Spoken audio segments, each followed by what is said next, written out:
Gaurkoan beterri saretuzteko lehendabiziko jardunaldiak antolatu ditugu.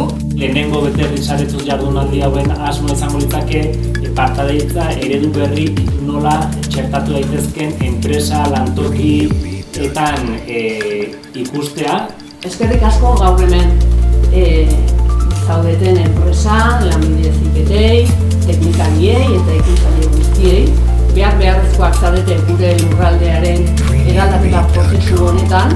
Eskatzen dizuegu baita ere zuen presentzia eta presentzia baino zuen konpromesua halako prozesuak eraman ahal izatea. Eta pixkat, proiektu honen izenburua esaten bezala beterri saretuz, gure helburua bada partaidetzan oinarritzen zeraten eta partaidetzan enpresak sustatu ditzazkezuen eragileen arteko sare bat sortzea, ez? Gure proiektua ez genula nahi guretzat bakarrik sortu, baizik eta lurraldean eragiteko eta beste ez erakunde eta bestelako agenteekin partekatzeko eta elkarrekin gauza sortzeko. Azken finean ulertzen genulako saretzea zela gure lehenengo erronka, ez? Eta elkar ezagutza izango zela abiapuntua. Egitura juridikoan ez da parte hartzean pentsatzen ari da lan egitean langileak eta soldata jasotzea eta punto.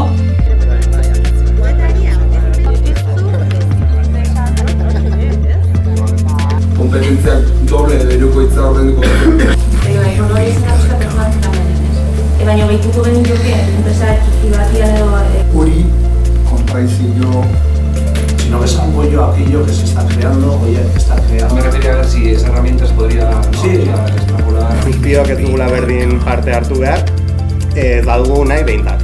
Eta horrekin lotuta, minimo batean, gutxienez denok parte hartu behar dugula. Langileen parte hartzerik gabe, kolektibo horrek ez luke funtzionatuko ez dara. Krisi garaietan sortu dira holako ereduak, baina holako ereduek ere datozen krisietarako balioko digute irauteko. Prozesu guzti hauetan ere parte hartze mota edo erritmo gehien bat gurean erritmo ezberdina daudela eta hori onartzea. Y muchas veces es porque internamente nos estamos olvidando que nuestros modelos son sociales, no responden a un ámbito únicamente empresarial. Tiene un ámbito social, un ámbito de transformación, de generación de empleo, de diferentes elementos que cuando te metes en un entramado tan grande, posiblemente igual no te dan la oportunidad de verlo. La confianza